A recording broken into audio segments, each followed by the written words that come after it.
भगवते वासुदेवाय। ओम नमो भगवते वासुदेवाय। ओम नमो भगवते वासुदेवाय। ओम नमो भगवते वासुदेवाय। ओम नमो भगवते वासुदेवाय। ओम नमो भगवते वासुदेवाय। नारायणं नमस्कृत्यं नरं चैव नरोत्तमं देवीं सरस्वतीं व्यासं ततो जयमुदीरयेत्। नष्टप्रायेषु भद्रेषु नित्यं भागवतसेवया भगवती उत्तमश्लोकिर्भक्तिर्भवती नैष्टिकी। कृष्णाय वासुदेवाय देवकी नंदनाय च नंदगोपकुमाराय गोविंदाय नमो नमः। जय श्री कृष्ण चैतन्य प्रभु नित्यानंद श्री अद्वैत गदाधर शिवासादि गौर भक्त वृंदा। हरे कृष्णा कृष्णा कृष्णा हरे हरे, हरे राम राम राम हरे हरे, हरे कृष्णा। प्रिय पंचशील भक्तवृंद, दामोदर देश भक्तवृंद, फेसबुक के भाग्यशाली भक्तों, आप सबका भागवत के प्रार्थनाओं में हार्दिक स्वागत है। आज हम 24वां श्लोक 5वें स्कंद के 18वें अध्याय में जम्बूद्वीप के अंतर्गत रम्यक नाम का एक वर्ष है। आगे चल के भारतवर्ष भी आएगा। तो हमने कल तक हम कर रहे थे केतुमाल वर्ष, जिसमें लक्ष्मी देवी प्रद्युम्न कामदेव की उपासना करती है, और आज हम रम्यक द्वीप में मत्स्य भगवान की उपासना स्वयंभू मनु करते हैं। ये कथा यहाँ शुरू कर रहे हैं आज। रम्यके च भगवत प्रियतमं मात्स्यम् अवतार रूपम् तदवर्ष पुरुषस्य मनोः प्राक प्रदर्शितं स इदानीमपि महता भक्ति योगेन आराध्यत इदं च उदाहरति। रम्यक नाम के वर्ष में भगवान प्रियतमम, बहुत प्रियतमम, प्रियतम का मतलब प्रेम करने वाला, अथवा जहाँ प्रियतमम, प्रिय प्रियतर प्रियतमम, प्रिय प्रियतर प्रियतमम, तो बहुत ही अति प्रियतम भगवान मत्स्य अवतार रूप में। तद वर्ष पुरुष, उस वर्ष का जो पुरुष उसका आराधना करता है। एक बात आज समझ लीजिए, हर एक वर्ष में भगवान नारायण की, विष्णु की, श्री विग्रह की पूजा होती है 9 वर्षों में, और उसका एक मुख्य पूजा करने वाला माना जाए कि पुजारी होता है, भक्त।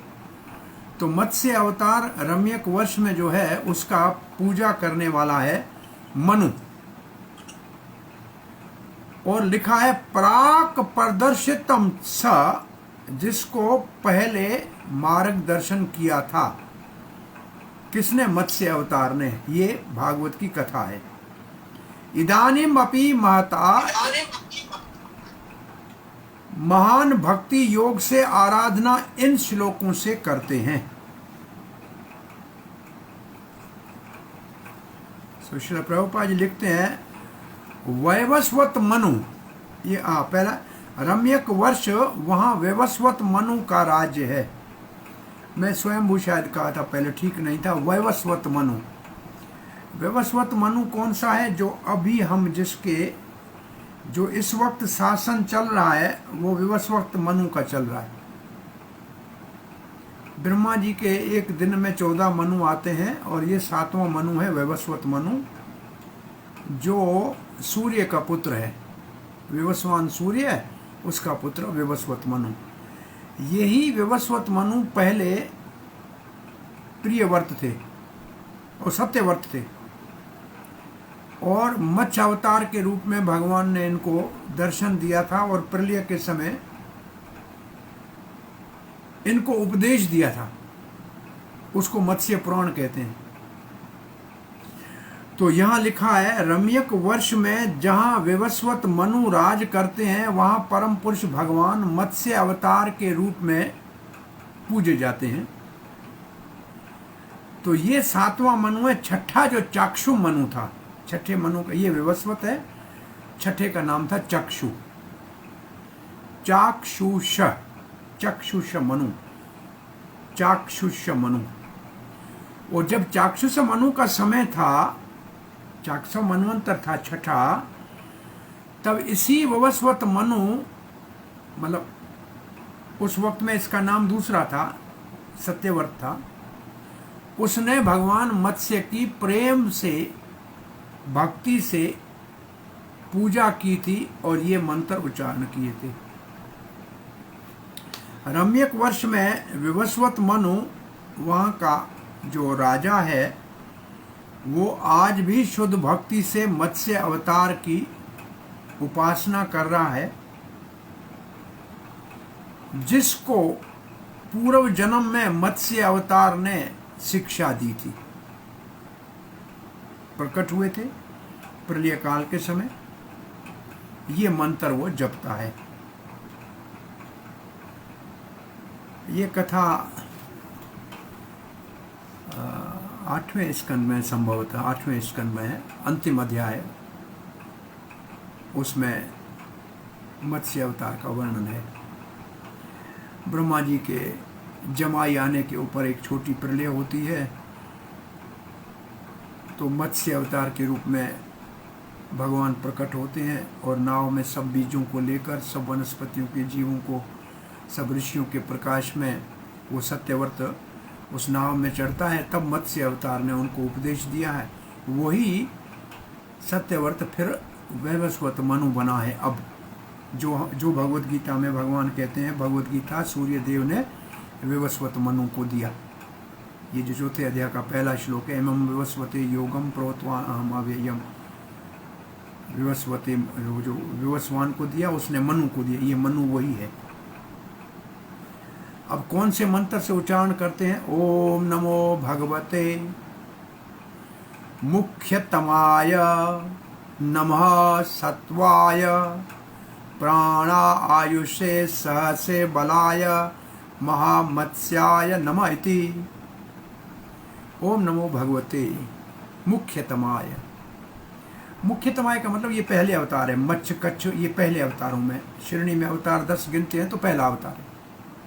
तो ये मुख्यतम, मुख्यतमाय, प्रभुपाद लिखते हैं मुख्यतमाय, पहला अवतार। और सत्वाय, भले मछली के रूप में जो तमो रजोगुण का है प्राणी है, परंतु भगवान जब इस रूप में आए या कच्छप में आए या वाराह के रूप में आए तो भगवान का विग्रह विशुद्ध सत्व का होता है। वो तीनों गुणों से ऊपर होता है। सत्वाय प्राण, प्राण जो हमारे हैं उसमें जो शक्ति है। आयुष, एक तो प्राण है, प्राण ओजसे, और ओजस जो है, तो ओजस जो है वो इंद्रियों में बल होता है। प्राण इंद्रियों को बल देता है, उसमें ओज जो है, सह से इंद्रियों में, बलाय जो बल है, महामत्स्य है, हे महामत्स्य आपसे आता है, आपको नमस्कार करते हैं। हम आदर पूर्वक नमस्कार करते हैं परम पुरुष भगवान को, जो विशुद्ध सत्व के रूप में प्रकट होते हैं, दिव्य हैं, पवित्र हैं। विशुद्ध सत्व में वो जीवन का आधार है, शरीर की शक्ति है, मन का बल है, और इंद्रियों में काम करने की जो योग्यता है उनके कारण है, एहलियत। वो मत्स्य अवतार कहलाते हैं। ये बड़ी महान मत्स्य अवतार, बहुत बड़ा विशाल मत्स्य प्रलय के समुद्र में तैर रहा था। ये अवतारों में पहला अवतार है 10 अवतारों में। वैसे अवतारों में पहला तो 4 कुमार आदि हैं, परंतु 10 अवतारों का जहाँ वर्णन करते हैं तो प्रथम मत्स्य अवतार है। तो पुनः हम इस भगवान के प्रथम अवतार को प्रणाम करते हैं। विशुद्ध सत्व में जो अवतार लेते हैं, जो प्राणों के नियंता हैं, जो इंद्रियों की शक्ति ओज जो है और मन और बुद्धि उन सब को देते शक्ति देते हैं, ऐसे महान मत्स्य को हम प्रणाम करते हैं। मुख्यतमाय सत्वाय, इसका मतलब है शुद्ध सत्व। और क्योंकि वो नियंता है, कंट्रोलर है, ईश्वर है, किसका? प्राण ओज सह बल। तो इन नामों से प्रभुपाद जी लिखते हैं, जयदेव गोस्वामी ने जहाँ 10 अवतारों का जो प्रार्थना लिखी है उसमें मत्स्य के लिए ऐसे लिखा है, प्रलयापयोधि जले धृतवानसि वेदम विहेत विहत चरितम अखिदम केशवधीरता मीन शरीरा जय जगदीश हरे। प्रलयपयोधि जले धृतवानसि वेदम विहत वहितर चरितम अखिदम केशवधीरता मीन शरीरा जय जगदीश हरे। ये जब सृष्टि हुई तो एक बार अकस्मात अचानक ब्रह्मा जी को यानिंग हुआ, जमाई आ गई, तो प्रलय हो गई। उस समय भगवान श्री कृष्ण केशव एक बहुत बड़े मत्स्य अवतार के रूप में प्रकट होकर वेदों का रक्षा किया। इसलिए मनु यहाँ मत्स्य को मुख्यतम कह रहे हैं। प्रलय पयोधि, प्रलय का मतलब प्रलय के समय, पय का मतलब पानी, औधि जले, पयोधि जले का मतलब प्रलय के जल के अथाह सागर में, धृतवानसि वेदम, जिन्होंने वेद को धारण किया, वेद को संभाला, विहतर चरितम अखेदम, ये भगवान का अद्भुत चरित्र है।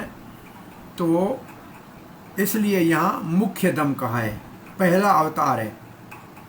प्रभुपाद जी कहते हैं फिश जो है, मच्छ जो है, प्राय मछली जो है, ये तो नीचे के तमोगुण का है, रजोगुण की प्राणी है। परंतु हमको जानना चाहिए कि जब अवतार भगवान मच्छ के रूप में लेते हैं, या कच्छप के रूप में लेते हैं, या वाराहदेव के रूप में लेते हैं, तो भगवान का जो विग्रह होता है, जो शरीर होता है, वो पूर्ण विशुद्ध सत्वगुण का होता है। जैसे हमारी आत्मा है सच्चित आनंद, और हमारा शरीर तो 5 भूतों का बना हुआ जड़ है, परंतु भगवान का पूरा शरीर सच्चित आनंद, जो जिस चीज़ की हमारी आत्मा का जो स्वरूप है, वो भगवान के पूरे विग्रह का, पूरे शरीर का वही रूप होता है। उसमें कोई हार्ड मास नहीं होता, उसमें कोई पृथ्वी जल आकाश वायु कुछ नहीं होता, पूर्ण सच्चित आनंद होता है। तो प्रभुपाद जी यहाँ लिखते हैं वो पूर्ण रूप से दिव्य होता है। भगवान में कभी भी क्षति नहीं होती है, वो नीचे नहीं, गुणों के स्तर पे तो आते ही नहीं है। भले अवतार लेके धरती पे आए, प्रकृति में आए, लेकिन प्रकृति से परे रहते, प्रकृति उनको छूती भी नहीं। वो अपने स्वरूप शक्ति में रहते हैं, अंतरंग शक्ति में के अंतर्गत रहते हैं। बाह्यरंग माया शक्ति उनको छूती भी नहीं, और वो माया को छूते नहीं। इसलिए सत्वाय शब्द यहाँ कहा गया है। इसका मतलब है विशुद्ध सत्व, ये दिव्य स्थिति है।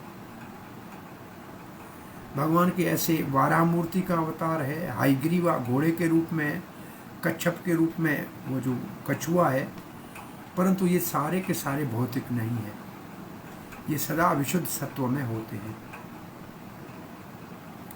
आगे के श्लोक में प्रार्थना में क्या कहता है विवस्वत मनु, अंतर बहिश्चाखिल लोकपालकै अदृष्ट रूपो विचरस्य उरुस्वन्नः स ईश्वरस्त्वं य इदं वशे अन्यं नाम न यथा दारुमयं नर स्तरियम्।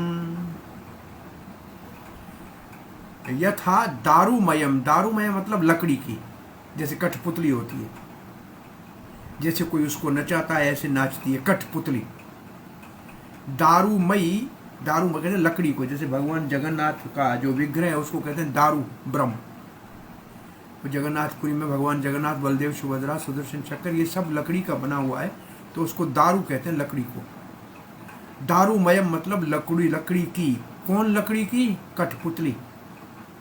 लेकिन प्रभुपाद जी ने नर स्त्रियाम इस शब्द में दो उदाहरण कर दिए हैं, एक कठपुतली लकड़ी की और दूसरी स्त्री जो पुरुष के पूर्ण वश में होती है।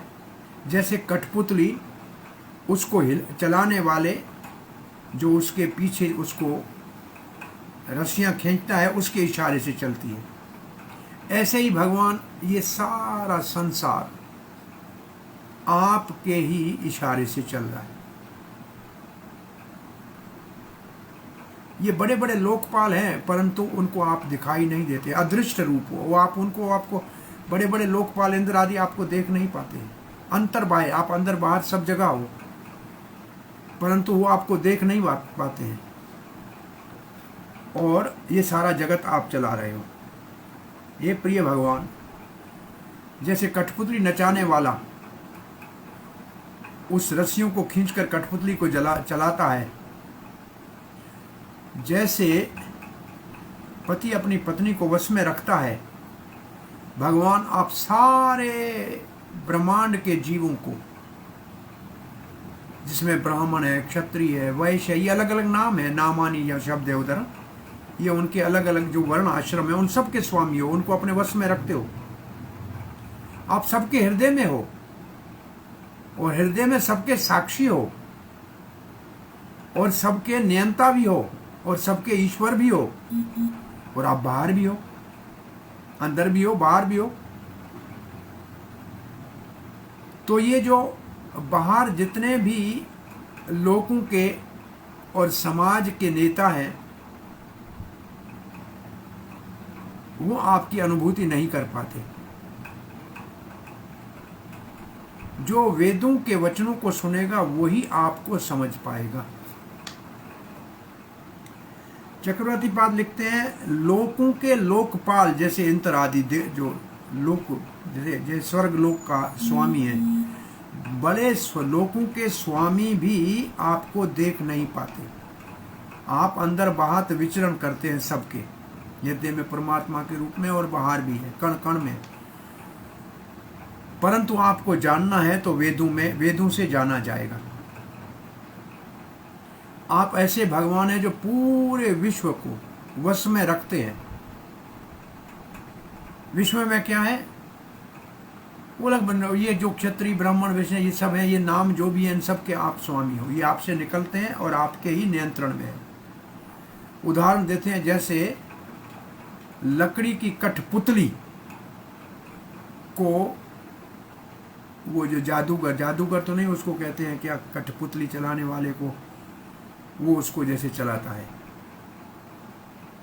भगवान आप अंदर बाहर से सब जगत का संचालन कर रहे हो, परंतु आप लोकपालों के द्वारा, देवताओं के द्वारा देखे नहीं जा सकते, उनको आप अनुभूति में नहीं आते हो, तो दूसरे आपको कैसे देख सकते हैं? जब देवता ही नहीं देख सकते तो और कौन आपको देख सकता है? तो भगवान मानो पूछते हैं, तो इसका अर्थ है कि मेरा कोई अस्तित्व भी नहीं है? बोलो नहीं, आप वेदों के वचन के रूप में हो। उरु का मतलब आप वेद की वाणी के रूप में हैं, आपका अस्तित्व है। वेद कहते हैं, वेद के हर एक शब्द में आपके अस्तित्व को बड़े सुंदर शब्दों में वर्णन किया हुआ है,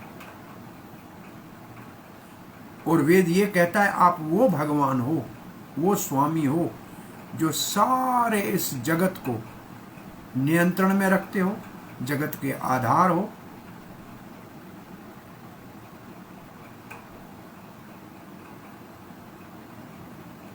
और जो भी नेम है और जो भी वर्ण आश्रम विभाजन है ब्राह्मण क्षत्रिय आदि का, उन सब को आप संयम में रखते हो। श्रुति कहती है, श्रुति का मतलब वेद, तस्य वाक तंत्रई नामानि दामानि।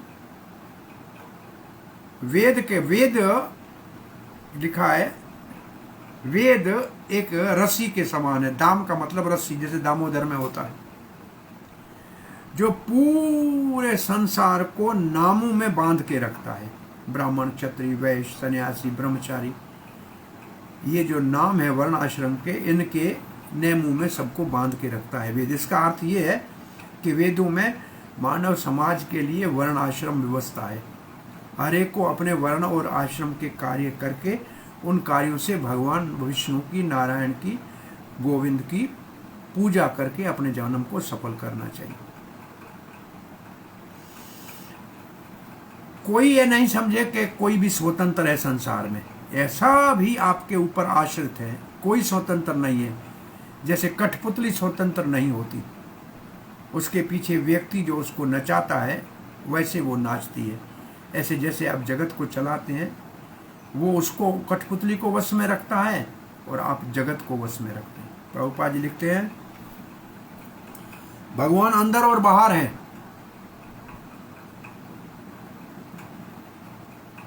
हमको भगवान की माया के मोह से मुक्त होना पड़ेगा, तब भगवान को अंदर और बाहर अनुभव कर सकेंगे। माया हमको भगवान की अनुभूति करने नहीं देती, क्योंकि माया का काम है भगवान को ढक देना, असली चीज को ढक देना, नकली चीज दिखाना। तो जो माया के मोह के भ्रम से, माया के आवरण से, पर्दे से जो मुक्त हो जाएगा, वो भगवान को अंदर और बाहर देख पाएगा।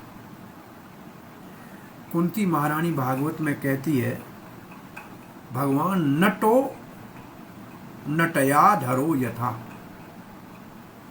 नट कहते हैं अभिनेता को, एक्टर को, जो स्टेज के ऊपर एक्टिंग करता है। उसको ऐसा रूप बनाया जाता है कि उसके सगे संबंध भी उसको पहचान नहीं पाते। ऐसे भगवान आप धरती के ऊपर आते हैं, लेकिन इतना आप अभिनय करते हैं कि आपको समझना संभव नहीं है। नट्यो नटधर यथा, जैसे कोई अभिनेता हो, जैसे कोई ड्रामे में भाग लेने वाला रूप बदल के आया हो। और भगवत गीता में भी भगवान कहते हैं, ईश्वर सर्वभूतानां हृदयेषु अर्जुन तिष्ठति भ्राम्यहं सर्वभूतानि यंत्र रूढ़ानि मायया। ये सारे शरीर जो है ये मशीन है, इसके ऊपर आत्मा बैठी है और मैं इसको चलाता हूँ, और मैं सबके हृदय में परमात्मा के रूप में बैठा हुआ हूँ।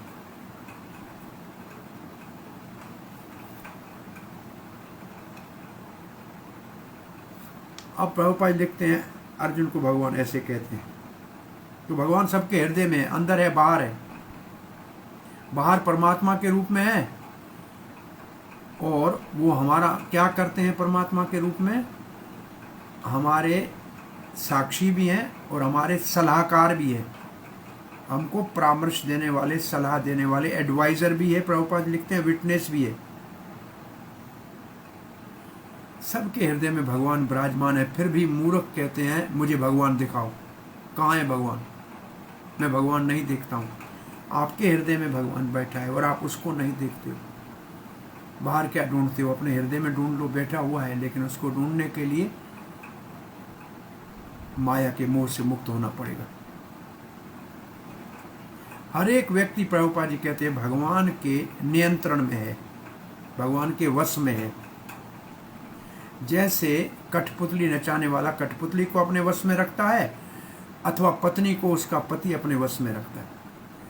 अब प्रभुपाद जी लिखते हैं कि कठपुतली को और पत्नी को दारूमयी कहा गया है। स्त्री को, प्रभुपाद जी स्त्री शब्द को दारूमयी कहते हैं इस श्लोक में। जैसे लकड़ी की कठपुतली को चलाने वाला चलाता है, ऐसे स्त्री को पुरुष जैसे चाहे वैसे चलाए। अब एक शब्द लिखा है जो आजकल की कोई स्त्री नहीं मानेगी। प्रभुपाद ने लिखा है, स्त्री कभी स्वतंत्र नहीं होती। बाल अवस्था में पिता के संरक्षण में विवाह हो जाए तो पति के संरक्षण में, अकस्मात पति संन्यास ले ले या शरीर छोड़ दे तो बड़े पुत्र के संरक्षण में रहना चाहिए। ये मनुस्मृति का श्लोक है।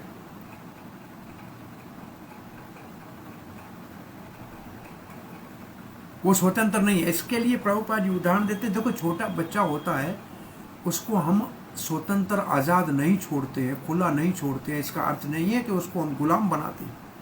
इसका अर्थ है कि वो बेचारा भटक जाएगा, जानता नहीं है, अब अनजान है, इसलिए उसको सुरक्षा की ज़रूरत है। सोने का आभूषण होता है तो उसको तिजोरी में बंद कर रखते हैं, लोहे की बाल्टी होती है तो बाहर पड़ी होती है।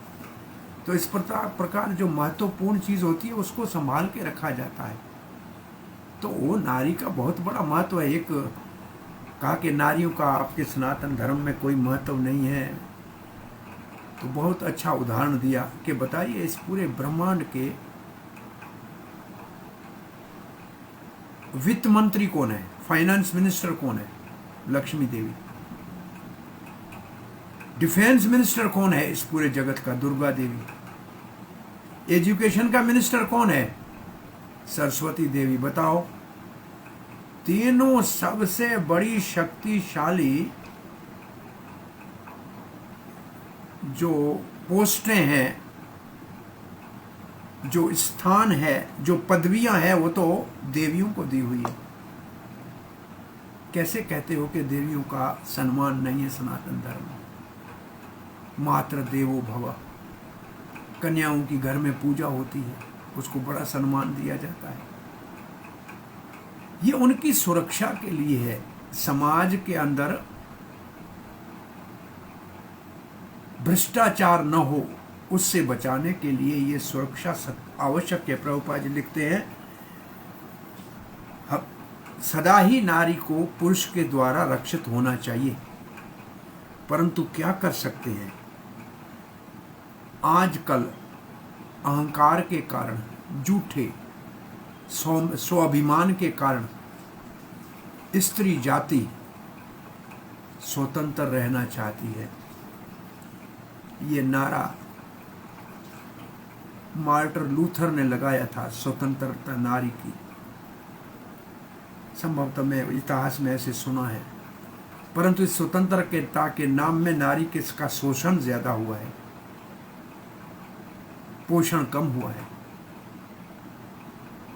संतान बिना माता के भटक रहे हैं, इतने सारे तलाक हो रहे हैं, विवाह का विच्छेद हो रहा है। तलाक शब्द हमारी भाषा का नहीं है। विवाह का विच्छेद हो रहा है। संतान कोई एक पिता या माता पाल रहा है। ये सब झूठ मूठ की स्वतंत्रता के, नारी की स्वतंत्रता के नारे के कारण सारा संसार बहुत दुखद स्थिति में है। प्रभुपाद जी लिखते हैं, नारी क्या, पुरुष हो या नारी हो, हम सब जीवात्मा हैं, वो प्रकृति है। इसलिए हम सब भगवान के ऊपर आश्रित है। वो स्वामी है, हमसे उनके शक्ति है। वो पुरुष है, हम प्रकृति है। वो पति है, नाथ है, हम सेवक है। तो इसलिए सबको भगवान के ऊपर निर्भर रहना चाहिए, उसके आधार पे रहना चाहिए। जैसे भगवान श्री कृष्ण भगवद गीता में कहते हैं, प्रकृति के लिए अपरेयम इतस्तो अन्याम प्रकृति विधि में पराम। ये जानो अर्जुन, इस भौतिक प्रकृति पंचभूतों की, पृथ्वी आकाश जल वायु और मन बुद्धि अहंकार की सूक्ष्म भौतिक प्रकृति से परे आध्यात्मिक दूसरी मेरी प्रकृति है, जिसको जीव कहते हैं। तो जीव कभी भी स्वतंत्र नहीं होता, वो सदा भगवान के नियंत्रण में होता है। हर परिस्थिति में भगवान की कृपा के ऊपर निर्भर है।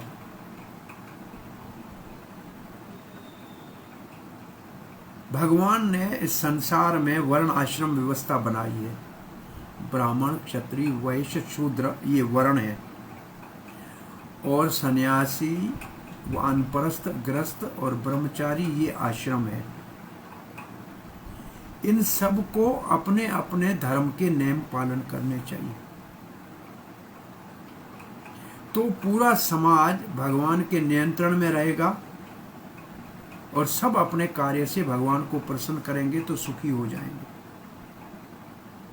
परंतु फिर भी मूर्ख अभी भी कहते हैं भगवान का कोई अस्तित्व नहीं है। आत्म साक्षात्कार का अर्थ है ये समझना कि मैं भगवान के नियंत्रण में हूं, भगवान मेरा स्वामी है, मैं उसका सेवक हूं। ये है आत्म साक्षात्कार का अर्थ।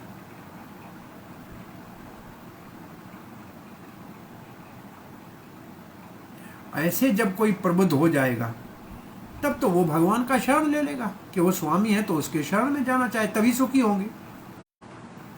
और जैसे ही वो भगवान का शरण लेगा तो माया के मोह से मुक्त हो जाएगा, माया उसको छोड़ देगी। ये माम प्रपद्यन्ते माया में तांतरंती थे, जो मेरा शरण लेते हैं वो माया से मुक्त हो जाते हैं। बहुत आसान है, बहुत सीधा है। तो आत्म साक्षात्कार मतलब भगवान स्वामी मैं सेवक, तो सेवक का धर्म है स्वामी का शरण लेना। और जैसे ही हम भगवान का शरण लेंगे माया से मुक्त हो जाएंगे, माया के मोह से मुक्त हो जाएंगे। और जैसे माया के मोह से मुक्त हो जाएंगे तो दूसरे शब्दों में जैसे भगवान के चरणों का शरण लेंगे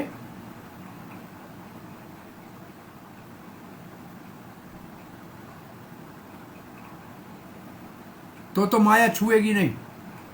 परंतु अगर भगवान के चरणों का शरण नहीं लिया तो ये भौतिक प्रकृति बहुत प्रकार से सबको अपने वश में रख के नचाने का प्रयास करती रहेगी। इसलिए हमारे भक्त कभी कहते हैं आओ भगवान के कीर्तन में नाचो और ताली बजाओ, नहीं तो माया तुम्हारे को गली गली में नचाएगी। माया के इशारे पे नाचना चाहते हो या कृष्ण की प्रसन्नता के लिए मंदिर में प्रेम पूर्वक नृत्य करके अपने आत्मा की अनुभूति करना चाहते हो। कोई संसार में नहीं कह सकता है कि मैं किसी के बस में नहीं हूं। कोई न, हर एक किसी न किसी के बस में है। यहाँ कोई स्वतंत्र नहीं है, किसी न किसी के नीचे तो रहना ही पड़ेगा।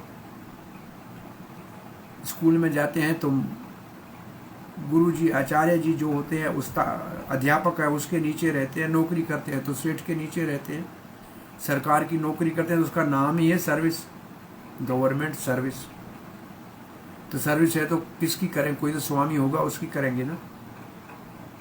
तो कोई भी संसार में स्वतंत्र नहीं है।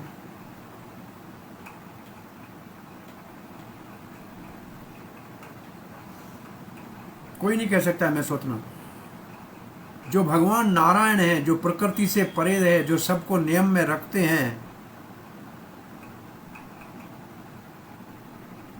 वही सबको। तो हम कोई स्वतंत्र नहीं है तो किसके अधीन है? बोलो नारायण के अधीन है, जो प्रकृति से परे है। और जो प्रकृति को और प्रकृति के अंदर रहने वाले जीवों को जो शरीर प्रकृति ने दिया है, उन सारे जीवों का वो स्वामी है। और वेद का मंत्र इस बात का प्रमाण है। एको हवै नारायण आसीत। वेद में लिखा है एक वही, एक वो ही है नारायण जो आदि भगवान है। परंतु प्रभुपाद कहते हैं मूर्ख लोग संसार में नारायण को भौतिक स्तर पे लाते हैं, जबकि वो भौतिक स्तर से ऊपर है। और जब भौतिक स्तर पे लाते हैं तो वो क्या कहते हैं? वो भगवान को आध्यात्मिक नहीं जानते हैं, वो नारायण को सामान्य जीव की तरह कहते हैं। वो कुछ नाम ऐसे लगा देते हैं, कैसे? दरिद्र नारायण। दरिद्र शब्द का अर्थ है गरीब, भिखारी, भूखा। और ये लोग कहते हैं कि क्या भगवान नारायण की पूजा मंदिर में क्या करके करोगे? अरे जो भूखा मर रहा है ये नारायण है, ये दरिद्र नारायण है, इसकी पूजा करो। कितना घोर अपमान है भगवान का। क्या भगवान गरीब है, गली में गिरा हुआ है, और तुम उससे बड़े, भगवान से बड़े हो के उसको खिला के जिला रहे हो, तुम उसको जीवन दे रहे हो? कितना बड़ा भगवान का अपमान करते हैं मूर्ख लोग। दरिद्र नारायण कहते हैं, स्वामी नारायण कहते हैं, मिथ्या नारायण कहते हैं। परंतु वास्तव में नारायण तो वो है जो अजामिल ने बेटे का नाम लिया तो भी नारायण के 4 दूत आ गए। और यमदूतों ने कह दिया कि नारायण तो इसने बेटे का नाम लिया था। बोला बेटे का नाम नारायण नहीं है, नारायण तो हमारे वैकुंठ अधिपति का नाम है नारायण। संसार में नारायण दास होते हैं, नारायण किसी डिक्शनरी का नाम नहीं है, नारायण निरुक्ति का नाम नहीं है, डिक्शनरी का नाम नहीं है। नारायण तो भगवान का चिन्मय नाम है। नारायण को दरिद्र नारायण कहना, कि मिथ्या नारायण कहना, ये बहुत बड़ा अपमान है। ये अगर समझ में आए कि नारायण भौतिक प्रकृति से परे है और हम नारायण के सेवक हैं, तो समझ लो कि आत्म साक्षात्कार के मार्ग पे हम आगे बढ़ रहे हैं। अब 27वां श्लोक पढ़ रहे हैं। यमलोक पाला कील मत्सरा ज्वरा, यमलोक पाला कील मत्सर ज्वरा, हित्वा यतन्तोऽपि पृथिग् समेत्य च, पातुं न शेको द्विपदश्चतुष्पदः, सरीस्पृशं स्थाणो यद अत्र दृश्यते। हित्वा यतन्तो अपि पृथग् समेत्य च, आपके अधीन रहने को नहीं माने, उसको छोड़ दे। हित्वा, यतन नहीं करें उसको पीछे चलने का, और प्रयास किस बात का करें? अलग रहने का। अपि पृथग समेत, हम अलग रह के अपने आप को स्वतंत्र बनाएंगे। कौन? बोला यम लोकपाला, ये लोकपाल, ये इंद्र आदि सारे, वो आपसे अलग स्वामी बनना चाहते हैं। मत्सर का मतलब ईर्ष्या करना। और ज्वरा वैसे बुखार को कहते हैं ज्वरा, प्रभुपाद ने लिखा है ज्वरा, बुखार से पीड़ित है। मत्सर कौन सा बुखार है, कौन सा ताप है? ईर्ष्या के ताप से पीड़ित हैं सारे। 2 पांव वाला हो या 4 पांव वाला हो या बिना पांव वाला हो,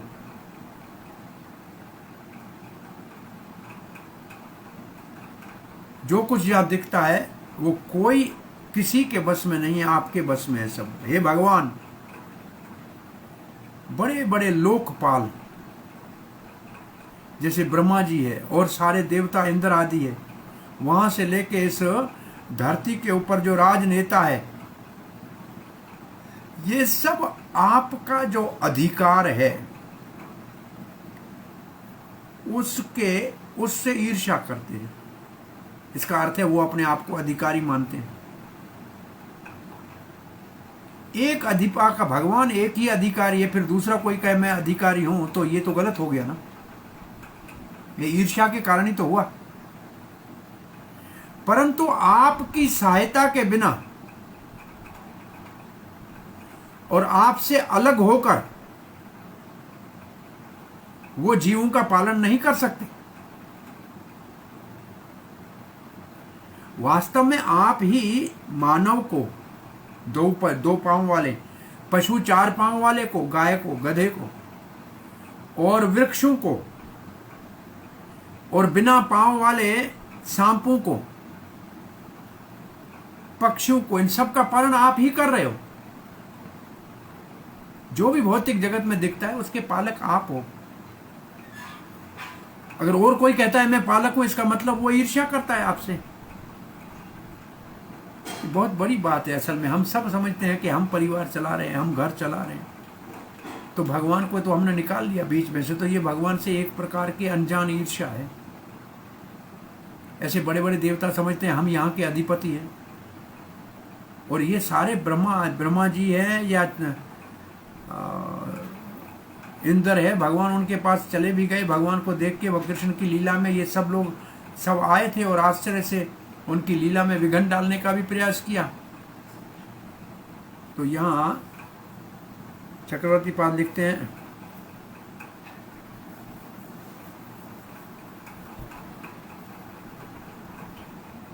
लोकपाल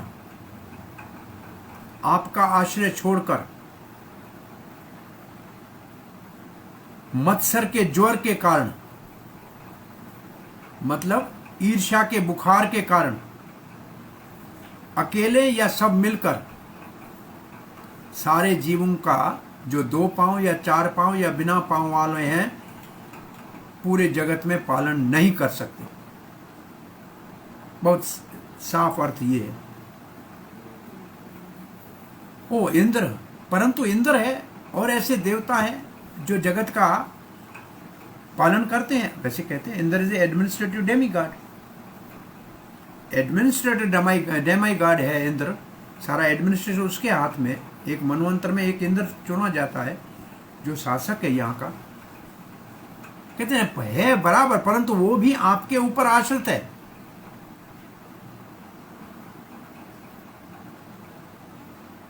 उनको तो बड़ा बड़ा कहते हैं वो स्वतंत्र हैं।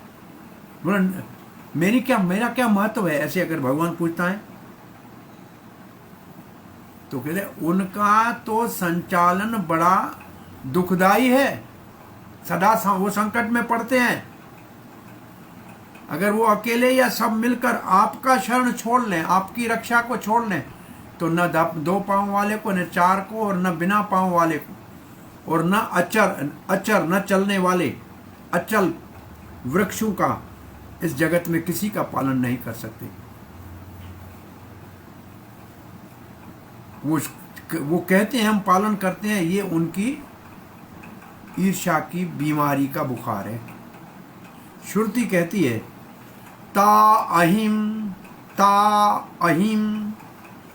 संता अहम तो कम अस्मयी अहम तो कम अस्मयी। ये वेद का श्लोक है। ताहिम, अहिम वैसे शाम को कहते हैं, अहि शाम को कहते हैं जो ईर्ष्यालु होते हैं। ता अहिम संता अहम तो कम, मैं हूं सब कुछ, तुम कौन हो। अस्मयी अहम, ये सब मेरा है। कम अस्मि, आपका क्या है। सारे देवताओं में ईर्ष्या है। वो कहते हैं मैं सबका रक्षा करता हूं, मैं सबका आश्रय हूं, मैं किसी के नीचे नहीं हूं। परंतु भगवान आप केवल एकमात्र हैं,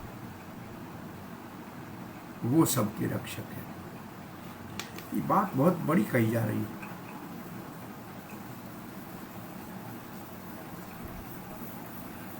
भगवान कहते हैं भौतिकवादियों का ये तो एक फैशन है कि भगवान की शक्ति से स्पर्धा करते हैं, कंपटीशन करते हैं, मुकाबला करते हैं।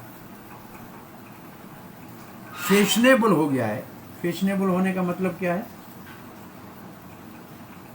ये लोगों का एक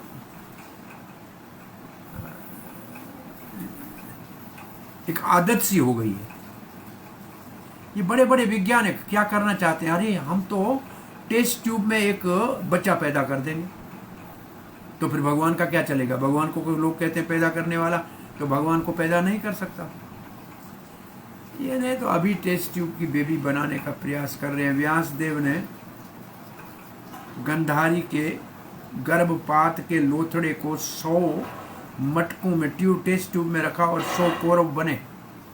ये भाई विज्ञानियों, अगर आपने बनाया कोई टेस्ट ट्यूब वो भी तो कौरवों से कम नहीं होगा। वो 100 टेस्ट ट्यूब बेबी जो थी वो कुरुक्षेत्र के महासंग्राम का कारण बनी थी। ऐसी बेबियां मत बनाओ। या मैं तो ये लिखा है कि वो कहते हैं कि ऐसी बना लेंगे और इससे हम क्या कहेंगे, अरे भगवान की क्या मानता है, कौन सी भगवान में विशेषता है, भगवान क्या करता है, ये तो हम भी बना सकते हैं। इसको कहते हैं माया, प्रभुपाद जी कहते हैं। और ऐसा भाव ऊपर के लोकों में भी रहता है, जहाँ ब्रह्मा शंकर आदि बड़े बड़े देव रहते हैं। इस जगत में हर एक व्यक्ति अहंकार में भरा हुआ है, झूठा अहंकार, स्वामित्व का भाव है। कई बार हार जाते हैं, अपने प्रयास में असफल होते हैं। अब देख लीजिए, सब असफल हुए हैं अपने प्रयास में। और भगवान का सहारा लेना पड़ा है, सब देवताओं को भी लेना पड़ा है। फिर भी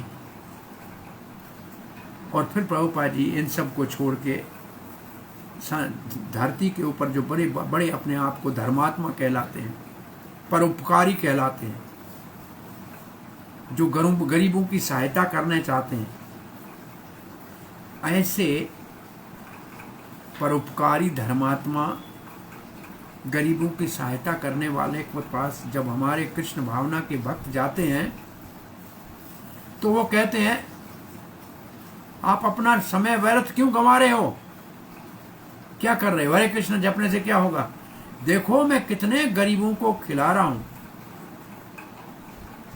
ये बेचारे भूखे इन सबको भोजन करा। प्रभुपाद जी कहते हैं दुर्भाग्य से उनकी थोड़ा सा साहस और प्रयास अकेले या सब मिलकर कि दुनिया के भूखमारी को समाप्त कर दिया क्या? लोग कोई अब भूखा नहीं सो रहा है क्या आज? ये प्रभुपाद जी परोपकारियों के लिए कह रहे हैं जो नाम का कहते हैं आप क्या कर रहे हो, कुछ भी नहीं कर रहे हो, हम लोगों को भूखों को पेट भर रहे हैं, आप तो क्या कुछ नहीं कर रहे हो, हरे कृष्ण जप रहे हो। अब प्रभुपाद जी कहते हैं तथाकथित स्वामी बड़े ज्ञानी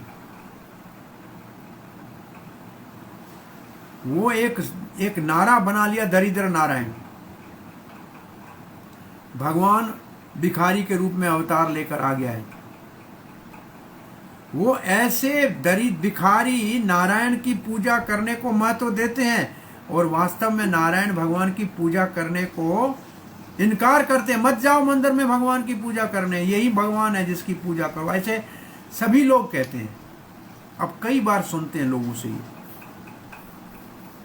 अरे भगवान की पूजा करने की क्या जरूरत है नारायण की, ये उससे अच्छा है कि संसार के गरीब लोगों की पूजा करो, दुखी लोगों की पूजा करो। ये सारे भौतिकवादी अकेले या सारे मिलकर भले संयुक्त या राष्ट्र बनाए, यूएनओ बनाए, परंतु उनके सारी योजनाएं विफल हो जाती।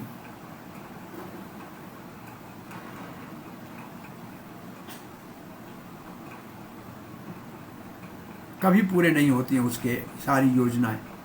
सच तो ये है असंख्य मानव, पशु, पक्षी, वृक्ष, कहा जाए वास्तव में सारे जीव पूर्ण रूप से भगवान के द्वारा उनका पालन पोषण हो रहा है। ये दरिद्र को तुम रोटी देते हो, नहीं मिलेगी 2 दिन तो भी जी जाएगा, परंतु सांस लेने के लिए हवा कौन देता है? भगवान देता है। आज देखो ऑक्सीजन नहीं मिल रही है तो कोरोना कैसे मार रहा है, और भगवान ने कभी ऑक्सीजन की कमी की होती तो कोई जीता नहीं रहता। कौन ऐसा शाहूकार है कि आपको सांस लेने के लिए 100 साल तक ऑक्सीजन देता रहेगा? भगवान दे रहा है, सबका पालन भगवान कर रहा है। ये बात क्यों लोग भूल जाते? प्रभुपाद जी श्लोक कहते हैं शास्त्र का एकदम, एको बहुनाम विदधाति कामान, एक भगवान अनंत जीवों का अनादिकाल से सारा भरण पोषण कर रहा है। जो नारायण के अधिकार को चैलेंज करता है, क्या जरूरत है नारायण की? ये तो असुर व्यक्ति है, ये राक्षसी बुद्धि वाला है, ये असुरी बुद्धि वाला है जो कहते हैं नारायण को छोड़ो, भगवान को छोड़ो और गरीब की पूजा करो। ये असुरी व्यक्ति है। इसका अर्थ नहीं है कि गरीबों को खाना नहीं खिलाना चाहिए। आज भी रोज पढ़ते हैं दिल्ली के अंदर कोरोना के पीड़ित मरीजों के घर में, रोगियों के घर में मंदिरों के द्वारा भोजन निःशुल्क घर तक पहुंचाया जा रहा है, परंतु गरीब समझ के नहीं। भगवान का प्रसाद दुख की हालत में उसको देखना देना है तो भगवान की कृपा से रोग का निवारण हो और उसके हृदय में भक्ति का जागरण हो। ऐसे अस्पताल भी बनाया जा रहा है सुविधा देने के लिए, परंतु उनको भक्ति में लाने के लिए कि भगवान रक्षक है, हम नहीं कर रहे हैं, भगवान कर रहा है। कौन कर रहा है? कृष्ण भावना अमृत संग, मतलब कृष्ण की कृपा से हो रहा है। हम तो निमित्त मात्र हैं, भगवान का प्रसाद दे रहे हैं। ऐसा नहीं है कि भगवान को प्रसाद दे रहे हैं, ये भगवान है गरीब इसको प्रसाद, ऐसा नहीं। प्रभुपाद जी के करुणा का इससे 74 की बात होगी, 74 का साल होगा शायद। गोवर्धन पूजा का उत्सव मनाने के बाद भक्तों ने प्रसाद खा के पत्तल बाहर फेंके, ये बंगाल की बात है। तो बचा हुआ थोड़ा प्रसाद पत्तल के, वैसे भक्त कभी बचाते नहीं है, लेकिन कुछ थोड़ा तो चपका हुआ पत्तल में के ऊपर रह गया। तो एक तरफ से कुत्ता उस पत्तल से खाने चाह रहा था और एक गरीब बच्चा उस पत्तल से खाने को कुत्ते से पत्तल से थोड़ा टुकड़ा उठा के खाना चाह रहा था। प्रभुपाद ने अपने खिड़की से देखा और आंखों में आंसू आए और अपने सारे बड़े बड़े जो सेवक भक्त थे उनको बुलाया और कहा, देखो हमारे मंदिर के 10 किलोमीटर में कोई भूखा नहीं रहना चाहिए।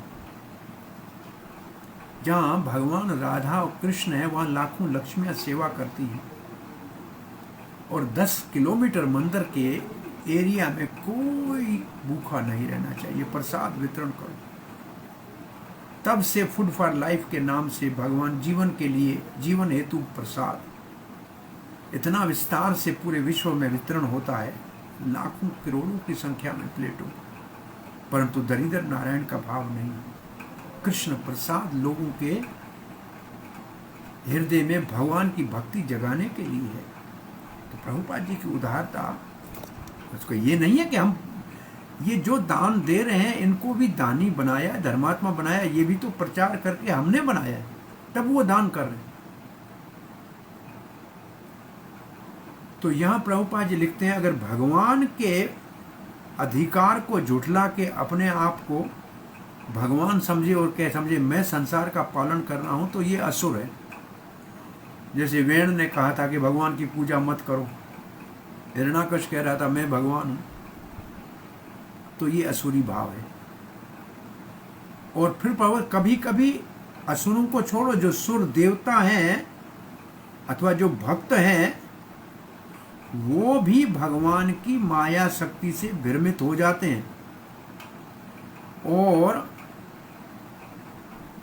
झूठ मूठ में गलत अपने आप को जगत का रक्षक अथवा पालक मानते हैं।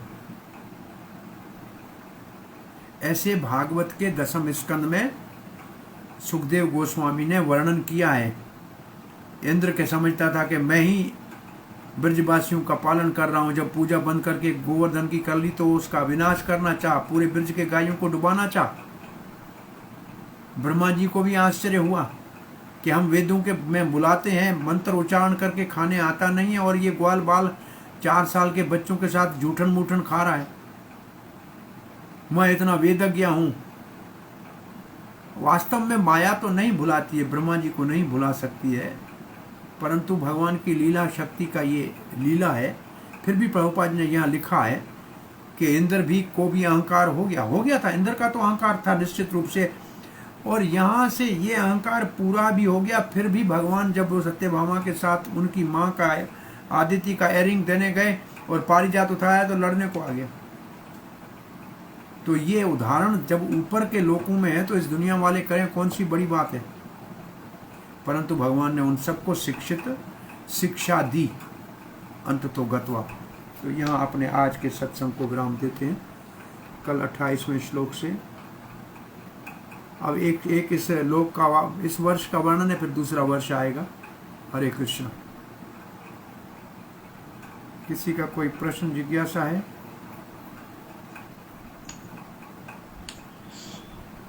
हाँ जी। हरे कृष्ण प्रभु जी। हरे कृष्ण। आज अद्वैत कृष्ण नहीं दिख रहा है। मैं हूँ प्रभु। आप आ गए? अच्छा चलो, मैंने थोड़ा चिंता हो रही थी, चलो आ गए तो अच्छी बात है। और कोई प्रश्न जिज्ञासा है? हरे कृष्ण प्रभु जी। हरि बोल। प्रभु जी मुझे ये पूछना था, जैसे भगवान कृष्ण जो है अर्जुन को उपदेश दे रहे हैं गीता का, और उसने सब सीखा भी, समझा भी और जाना भी रहस्य जिंदगी का, धर्म का। हाँ जी। उसी चीज को संजय ने धृतराष्ट्र को भी बताया था, तो धृतराष्ट्र क्यों नहीं समझ पाया?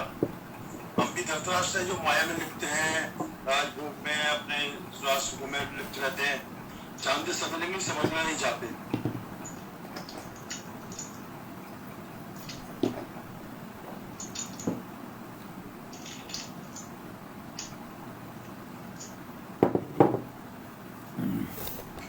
यहाँ एक बार हमने क्लास लिया था वो भक्ति वैभव वालों का, जी कि जब तक शरणागति नहीं है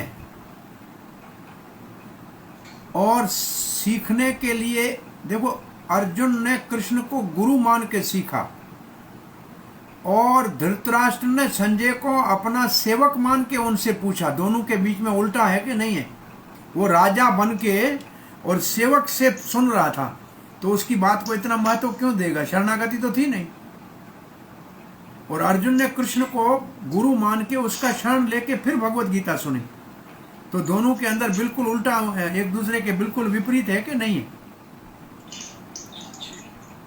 और धृतराष्ट्र को फिर विदुर ने आके जब समझाया तब उसको समझ में आया। तो जब तक हम गुरुजनों के चरण में बैठ के शास्त्र को नहीं समझेंगे, तब तक किताब पढ़ के या ऐसे कथा सुन के कोई बाहर से सही ज्ञान प्राप्त होना संभव नहीं। इसके लिए पहले चाहिए शरणागति, प्रणिपातेन परिपर्शनेन सेवया, 3 चीजें चाहिए। पहली शरणागति चाहिए, फिर जिज्ञासा चाहिए और फिर सेवा का भाव चाहिए। तब हृदय में ज्ञान उतरेगा, नहीं तो ज्ञान अहंकार दिलाएगा। ज्ञान अहंकार का कारण भी है और ज्ञानी बड़े बड़े अहंकारी होते हैं। इसलिए जब तक निम्रता से नहीं पूछा जाएगा गुरु के शरण में, तब तक सही ज्ञान वास्तव में हृदय में आएगा नहीं। हरे कृष्ण। अच्छा प्रश्न है। हरे कृष्णा प्रभु जी, हरे कृष्णा। हाँ जी, हरे कृष्ण प्रभु।